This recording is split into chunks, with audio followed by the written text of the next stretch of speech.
عزیزان و خۆشەویستان هۆگرانی شعری کوردی، ئەم ئەلبومە هەڵبژێراوی چەند غەزەلێکی بەندەیە ڕەسوول سوڵتانی کە برای شیرینم کاک خۆگر بەدری بەو دەنگە ئاسمانەی خوێندوونیەتەوە و ژیانێکی دیکەی بەبەردا کردوون. سوپاس بۆ ئەو برا شیرینە و سوپاس بۆ ئێوەش کە گوێی لێ دەگرن. هیوادارم بەدڵتان بێ.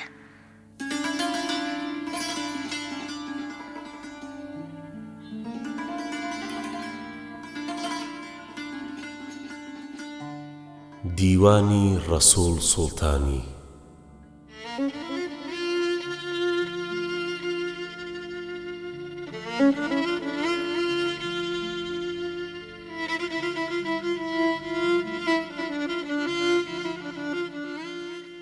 خەمی ئاوارەی خۆمم خستە جانتایەک و ڕۆییم، ئەم چیرۆکم چپاندە گوێی کڕی شەوبایەک و ڕۆییم.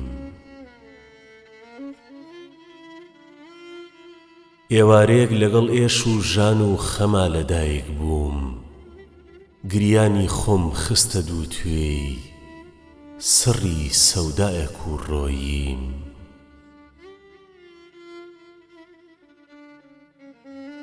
نیشتیمانم لە نێو دڵ و شیعرەکانما حەشاردا بوو، دڵیشمدا دەست پێلی چڕی دەریایەک و ڕۆییم. هەور هەور باریمە سەر ئەو پێدەشتە تۆزاویە، تاشکاندم تاسەی دڵی سیسی گیایەک و ڕۆییم.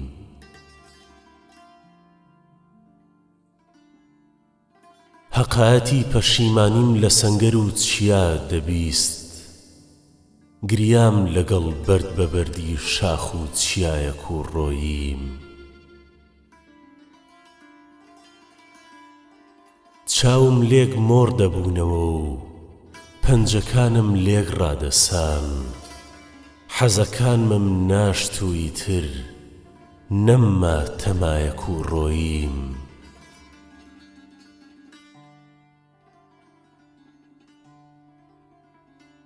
ئەو کاروانە ڕێبوار کوژەی گای بنە سەر قەتاری بوو، زانیم دەمخاتە نێو گەروی سووری حەزیایەک و ڕۆییم.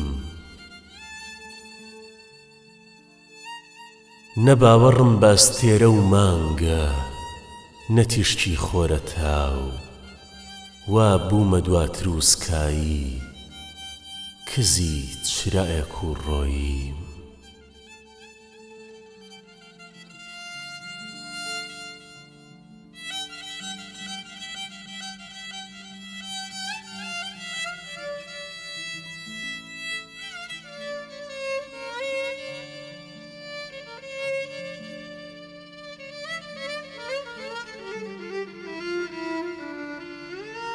ئێوارەیەک تۆ دێیتەوە، بەڵام ئیتر من نەماوم،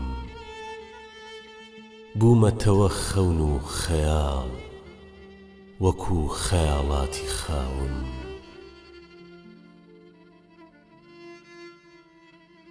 ئێوارەیەک دەست لە ملی خەمی شیعرەکانم دەڕۆم، کۆڵان کۆڵان بەجێ دێڵم شاری هەتاو لێ کوژراوم.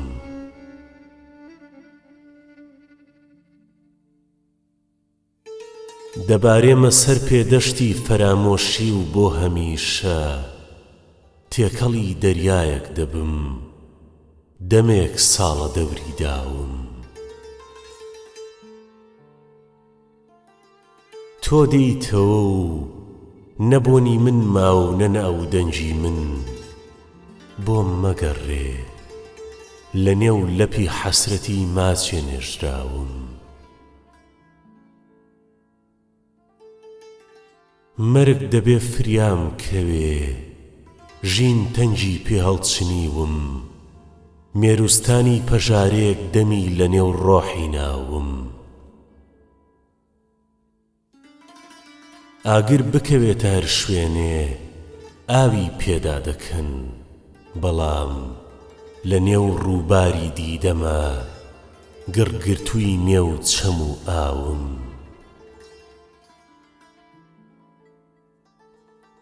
کە هاتی تۆ بۆنی قژت با لە ژوورەکەم بگەڕێ، بەیادی ئەو شەوەی وتم ئەمن هەر ئەو شەوە ژیاوم. وەکو منداڵێکی ساوای دایک مردوو، وا چەند ڕۆژە گشت کەلێن و قوژبنێکی ئەو ماڵەمت لێگەڕاوم.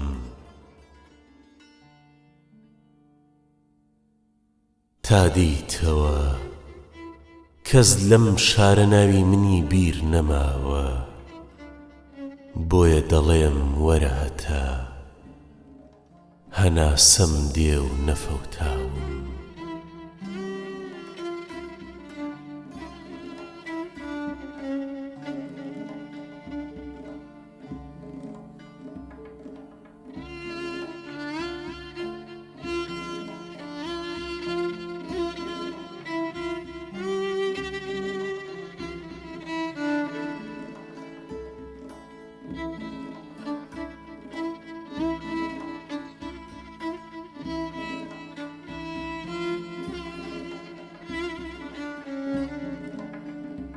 بە چاود ئاسمانم ساوە ئەمڕۆ، لەشم یەکسەر لە خۆشیان چاوە ئەمڕۆ. بە ترپەی پێت نەما لەم باخزستان، بەهارێتر سەری هەڵداوە ئەمڕۆ. بە مرواری بزەی ئەسرینی باران، بەرۆکی سوورە گوڵ ڕازاوە ئەمڕۆ. لەبەر پێت خۆر و مانگ شانازیانە، سەریان بۆ بەردەباز داناوە ئەمڕۆ. لەسەر سینگی سپی بەفرینی کوێستان، گوڵی شەو بۆ چرۆی دەرداوە ئەمڕۆ. چڵی بسکی گەزیزەی دەمکەنارێ، لە بەژنی شاری تەڕ هاڵاوە ئەمڕۆ.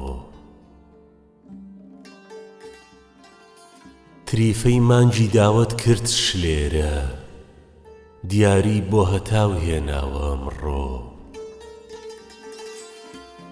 شنەی دڵتەڕ کەزی گوڵ دادەهێنێ، قژی نەرمینی هاڵۆزاوە ئەمڕۆ.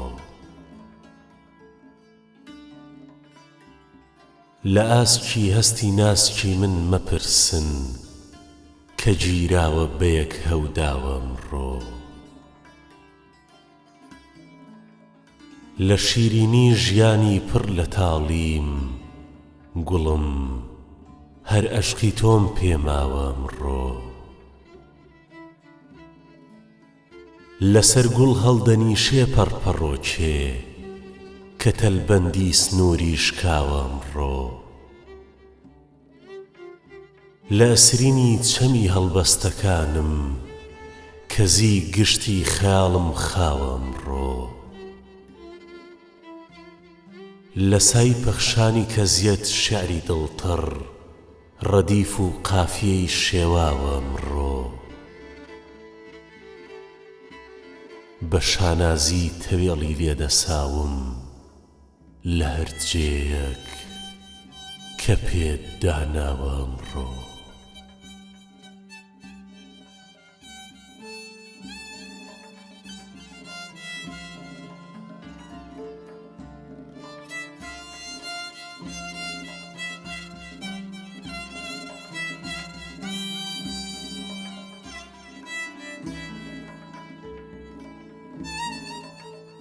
تۆ کە دەی ئەمنیش وەکو کۆڵان و شۆستە حەز دەکەم، گوێ لە مۆسیقای گەشی هەنگاوەکانت هەڵبخەم. خەونی تیرێژی هەتاوت بۆ لە ئاسمان داگرم، چەپکە ماچێکی بەهاریت لەو دەم و لێوەی بدەم. خۆزگە دەتزانی بە نۆتەی سەوزی ئەنگاوت چلۆن، گیانی شیرینی وەبەردێ پەلکی ژاکاوی بزەم. هێند لە دەوری لێوەکەت فەرهەنگی خاڵم خوێندەوە، چی وشەی ماچ وەوینن بوونە سەروای شێعرەکەم.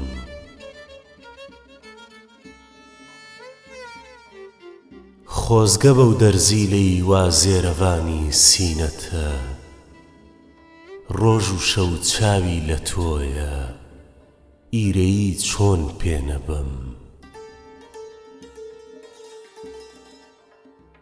هەر دەڕۆم و ئەو خەیاڵە مێشتی داگیر کردووم، خوایە کەی زارم وەکو ستیانەکەی پڕ کالەمەم. گیان وەبەر کووچە و شەقامی شاردەنەی کاتێکە دێی، کووچە گوێی هەڵخستووە من چاو لەبەر پێت ڕادەخەم. یادی تۆ ناهێڵێ تەنیایی دڵم داگیر بکە، ئاگری عەشقت نەبێ خۆ دەمکوژن ئازار و خەم.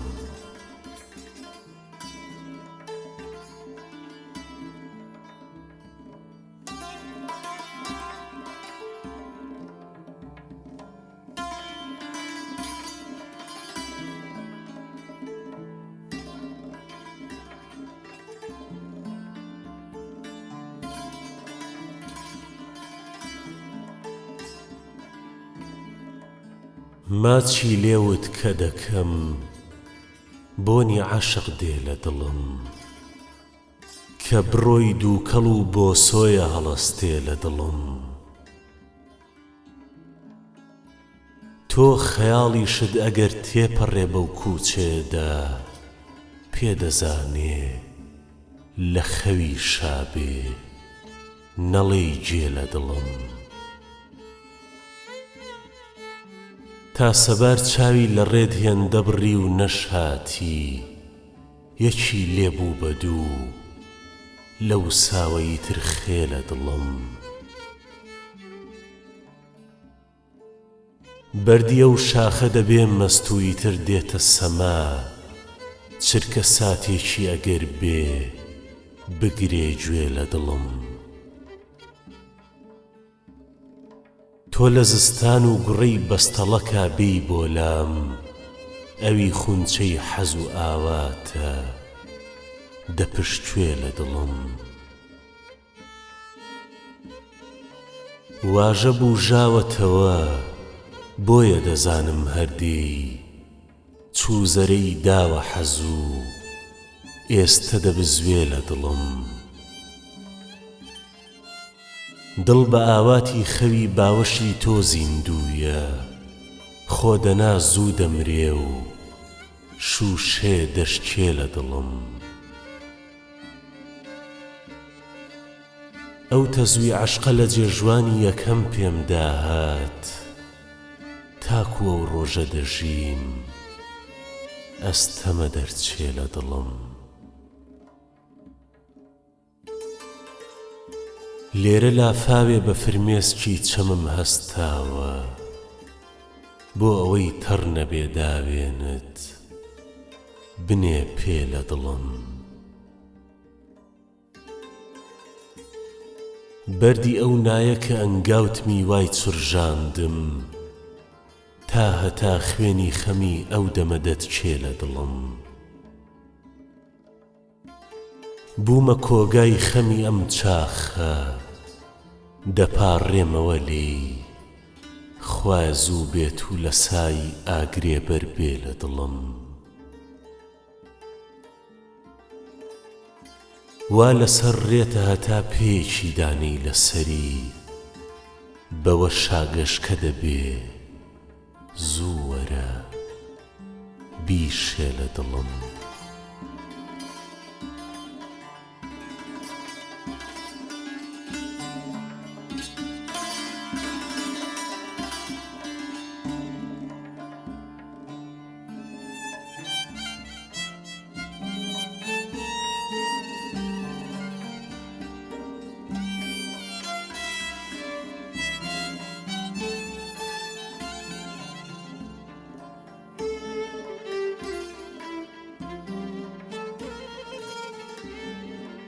عشقێ کە زمان خۆ لە بەیانی خەمی نادا دەرکەوتووە ئەمڕۆکە لە ڕۆمانی نیگادا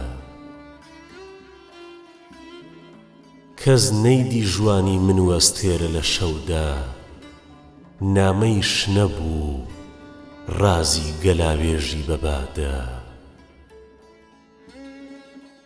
تا پیتێ لەسەر شەرحی ئەوینی تۆ بنووسم بارانی بە پیتی غەزەلی دێ بە دوادا لێوت کە لە دادگای ئەوین ماچی دەدامێ تەفسیری لەسەر پیت و شەی مافی ڕەوادا هەر سەوزە بە بارانی بزەت پەلکی بەڵێنم قەت شەختە لە شابسکی تەڕی ئەو گوڵە نادا تا دەستی بە تیرێژی بزەی تۆیە هەستم لەو ڕەوتا تا جوانی هەبێ ئەستەمە لادا خاڵت کە بزانێ غەزەلم زیزە لە ڕێوە مەجبوری دەکا بێ لە هەلوو مەرجی وەهادا هەر بۆ نیشنەی ڕستەیەکی نامە بنێری هاسانە تەمی حەسرەتیە و غوربەتە ڕادا بۆ کوشتنی ئەستێرە پلانی هەبوو شەوگار تیشکێکی گەلاوێژی نیگات لێی لە هەرادا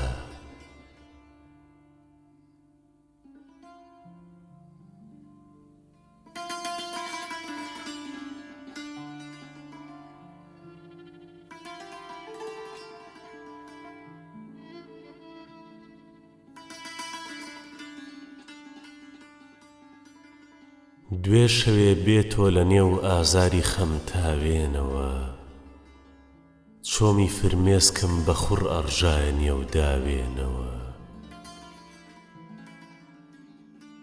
دوور لە تۆ ژاکاوە پەلکی سەوزی پێنووسی بەهار یەک بزەت بێتێ و چرۆی ئەشقی لە لێو بڕوێنەوە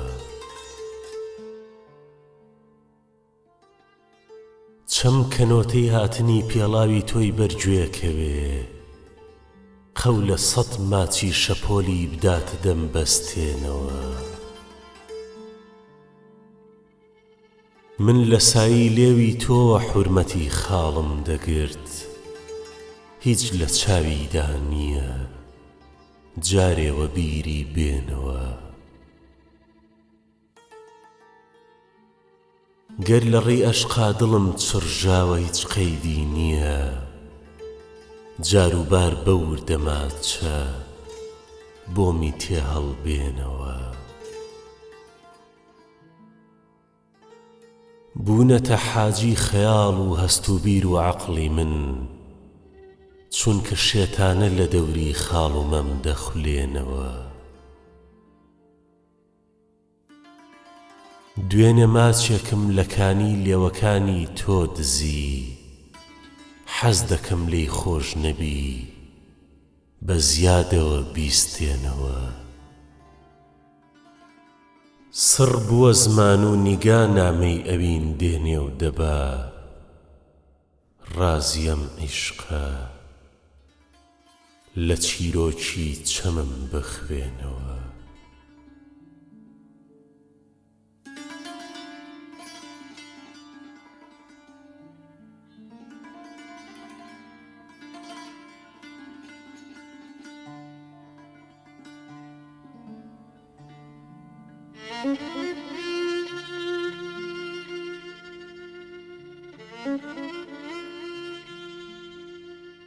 شەوگار بە بزەی عەشقەوە دەدوێنێ گەلاوێژ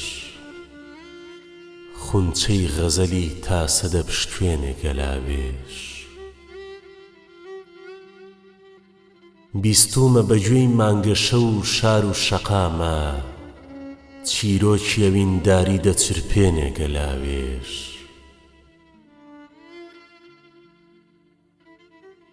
ئەستێرە هەموو چاو لە دەمی شیرنی دەبڕن تا تا لێوی گزنجێکی ببزوێنێ گەلاوێش.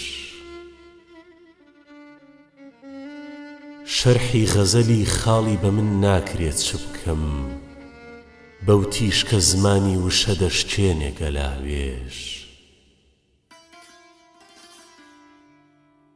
گفتی ئەبەدیمدا بە شنەی سەوزی بەهارێ، جامی جەمیەم گفتە دەچرژێنێ گەلاوێش. دەریا بە تەمای شینە شەپۆلێکی نیگای بوو، تا دەستێ بە زوڵفی حەزیدا بێنێ گەلاوێش. سەد خۆزگە لە ئامێزی شنەی وەرزیەویندا، ئازاری خەمی ئێمە بلاوێنێ گەلاوێش. شێواوە ڕەدیفم بە بزەی شاغەزەلی خاڵ، بۆ باسە وشە و هەستووە قەڵ کەوتنە ڕاوێش.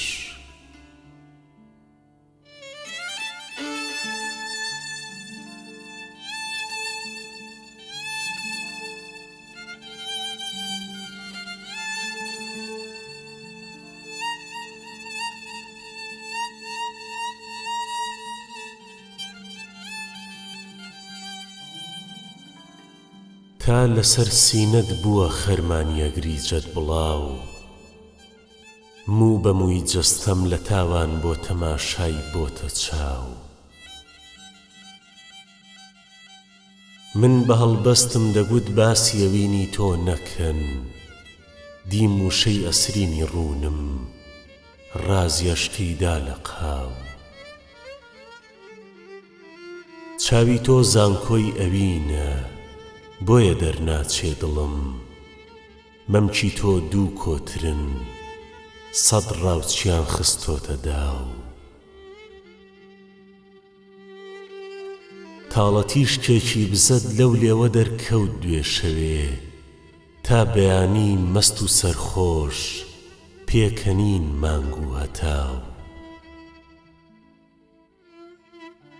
بۆنی مەرجی لێدەها دەم شارە، ئەمما یەک نیگات باسی عەشق و جێژوان و ماچی تێدا کردە باو.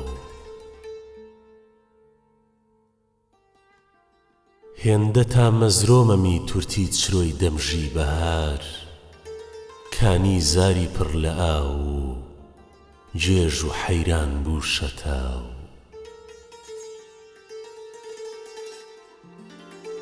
باسی خاڵی تۆم کە بردە کۆڕی گەرمی شاعیران، گشت لە خۆ چوون دەفتەر و پێنووس و شەعری نووسراو. یەک بێگ هەڵبەستی من باسی جوانیتن، کەچی گشتی داماون لە وەسفت چەشنی ئاوێنەی شکاو.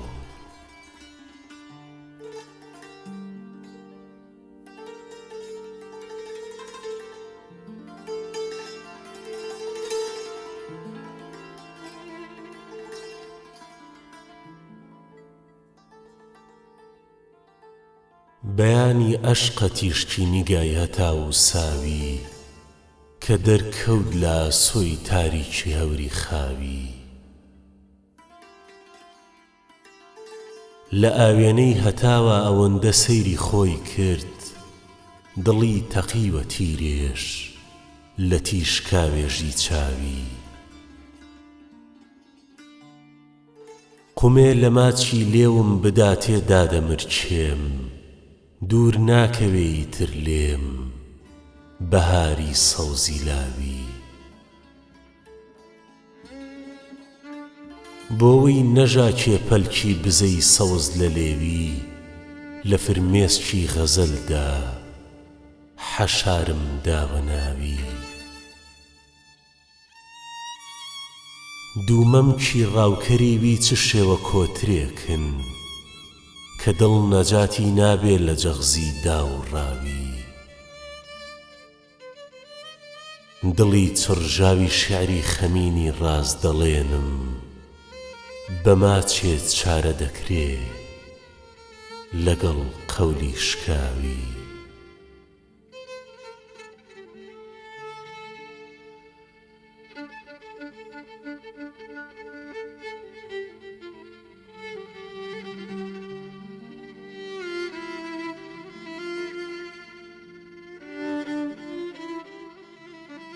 بەرهەمی عەشقت ئەگەر چی غەیری ژان و خەم نییە، جا لە ماچی لێوە کرد بۆ زامی من مەڵحەم نییە.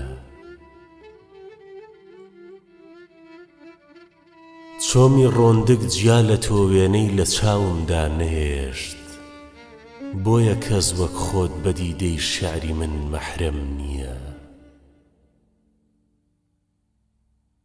هەر ئەوەندەی ڕۆژ و شەو میوانە لێم دەرد و خەمت، بەڵگەیە بۆی بڵێم ئەو شۆخە لوتفی کەم نییە. جا لە ئەسرینیەکەوە پەرژینی چاوی کردووم، دیمەنی هیچ جوانیەک ئێستا لەبەر دیدەم نییە.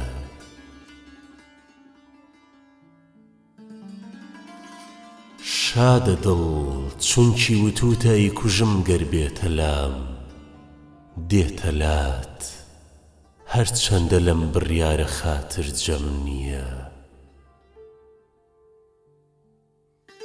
ئەستەمە مانای ژیان و خۆشەویستی تێبگا، ئەو کەسەی وا فێری چێژی ماچی خاڵ و دەم نییە.